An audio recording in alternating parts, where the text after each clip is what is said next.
Hi, this is Sarah McClellan with Pixels and Pills. We're in New York City at the Pharma Summit, and I have David Pogue next to me from the New York Times, also seen on CBS and 60 Minutes. Can I tell you that this morning's session, David, everyone was laughing, everyone was clapping, you were singing, you were playing the piano. I tell you, if all pharma conferences included some musical numbers, I think the message would be getting across a lot quicker. So for everybody at home watching us, tell us a little bit about your background and what led you to be singing and playing the piano today at ePharma. Well, I began my career as a musician. I was a music major, and I spent 10 years in New York conducting and arranging Broadway shows. So that's actually the real me. This whole tech thing is just sort of an add-on. I was on Broadway in 42nd Street. Were you? Yes, look, we're like Broadway buddies together at the ePharma. Broadway handshake, if I knew what it was. That's fantastic. Yeah, that's great. Wow, so you've been here a while then. I have been here. From whatever foreign country you're obviously from. Australia. Yeah. Australia. Back to you though. I've commandeered the whole interview. And how was the 42nd Street experience? No, I'm just kidding. So this morning I talked about the intersection of healthcare and gadgets. So the nominal title was, Can the iPhone Save Your Life? And it's sort of a riff on, both for patients and for doctors, just a few of the 16,000 medical apps that are available just for the iPhone, let alone the Android phones and all the others. You mentioned that medical apps are one of the largest growing sort of markets within the app industry. There are so many out there, and especially for consumers like myself, you mentioned one called I Lose, which is about weight loss. And I find it really interesting. It's like people can take control of their health or their weight loss through the internet, through the apps now, right on your phone. You're logging everything. I was logging my coffee and my sugar in my whole milk this morning. But what other apps are out there that you're finding are really sort of pushing towards this new frontier with medical and consumer apps? I began the research for this talk by posing to my Twitter fans what medical apps do you use, and this one, Lose It, is it's a free app, and basically, you record everything you eat. It has a database of every restaurant in America and every food item in the grocery store, and it makes it fun to tap off what you eat and as well as what exercise you get. And so the reason I guess it works is that it just sort of keeps you in the mindset all day of remember, you're going to lose weight.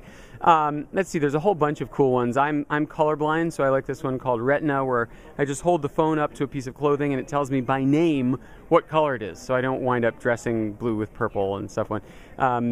People laughed at the period tracker, but it's very, very popular on the iTunes App Store. I'm not going to tell you if I have that one or not. Exactly. So you check off when your period starts and your moods and your symptoms, and then it predicts when your next one's going to hit. So you don't schedule that one for your honeymoon or whatever. And then the hilarious thing is that there's a companion app that communicates wirelessly with it called P-Tracker, a companion for men. So enough said. Here's a note for you guys. Download that app because it would help you in your everyday life. Be nice to your partner. Be nice to your partner. So there's a wealth of amazing stuff. You talked a little bit too about the apps that were sort of augmented reality, sort of finding face recognition, finding who's in the room. You said going to a party and being like, hey David, what's up? Tell us a little bit more about these kind of apps that are really pushing technology.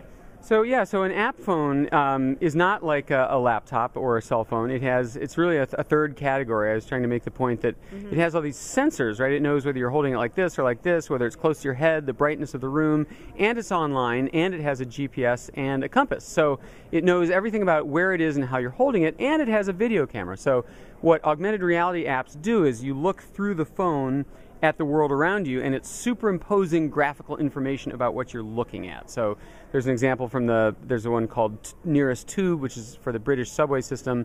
You look down through the visual, camcorder view at the ground, and it puts overlays that show you which subway lines are under your feet. And then you go like this, and it points which way to the stations from where you're standing. Start walking.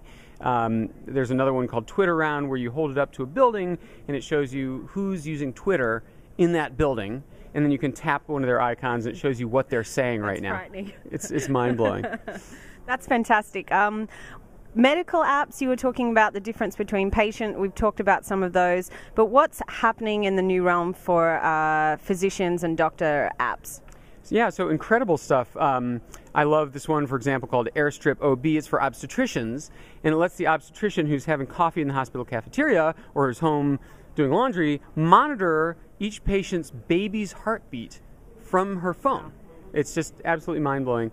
The new health records, electronic health records initiative will have big payoffs because doctors will be able to pull up patients' medical records wherever they are. So if we're on the golf course and some patient calls in the emergency, he can pull up your records right there and know all about you. There's incredible study tools. There's one that lets you see a beautiful high-resolution picture of a cadaver, and you scrape away the layers as you prepare for your med school exams.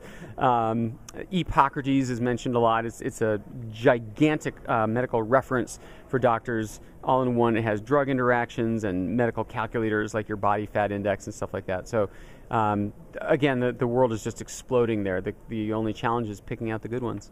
What I found really interesting too was a new sort of program where you can connect with a doctor via video chat and sort of ask those questions that maybe aren't warranted to take a trip actually into the office and do all the waiting time. Is this sort of happening with all insurance companies, or is it only sort of a few at the moment? It's a few of the big ones.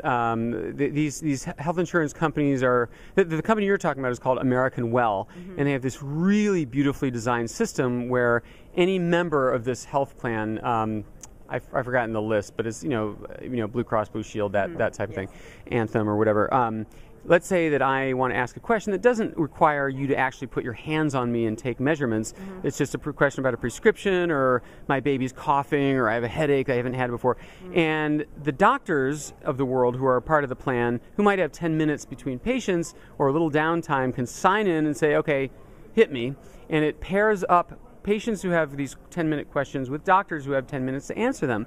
So it's cheap, it's a video chat, it's very convenient. The doctor sees all the patient's records and meds on the screen in front of him, and everybody wins. I mean, literally everybody wins. It's a middleman server that connects a patient with a question with a doctor with an answer.